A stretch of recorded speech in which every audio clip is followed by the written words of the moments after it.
All right, so my take tonight is about a group of young parliamentarians who give me hope for the future of this country.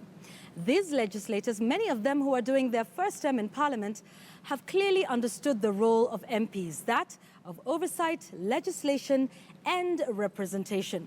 Now, there could probably be more tonight, but I want to mention just a few who have stood out for me.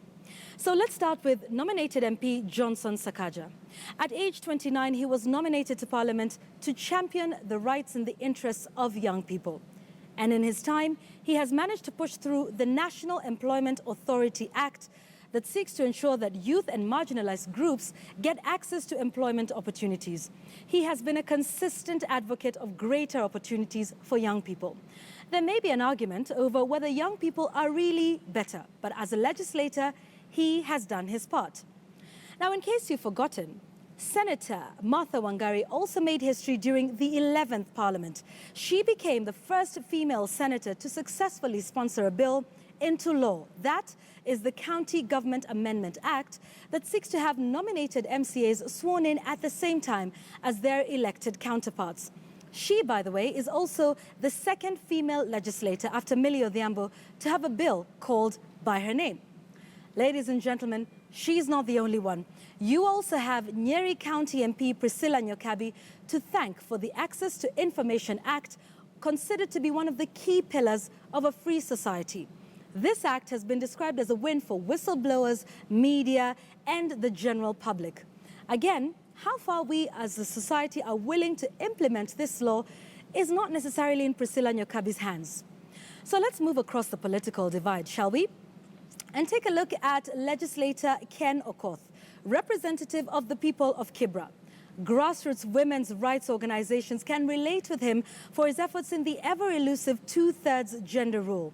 He and his colleague Agostino Neto get a mention here tonight because they have tried to seek bipartisan support for this issue that has plagued the 11th Parliament for its entire term. Ken Okoth also stands out for his work in Kibra constituency. He has made great efforts in trying to uplift the standards of education for his constituents, that is those in Kibra, which has one of the biggest slums on the continent. In fact, he has also gone against the grain. Remember, in 2014, he defended the NYS projects in his area, saying constituents pay taxes and therefore have a right to government services like those that were being conducted by NYS, that's the cleanup exercises, as well as employment for young people. Now, he did this at a time when his own party and the government were at loggerheads over the then devolution Cabinet Secretary Anne Waiguru's focus on Kibra with the NYS programs. He could easily have allowed himself to be caught up in the party politics between Raila and Waiguru. He did not. So let's move away from the political parties for a moment and let's mention one Gatobu Kinoti, the MP for Buri. He dared to go it alone at the age of 26 and he won. He is today seeking once again to be the governor of Meru County. And again, he is doing it as an independent candidate. He's not swayed by any of the party waves that are sweeping the country at the moment. Folks, these young Kenyans give me hope. Many of them believe in their parties, but are not necessarily sycophants.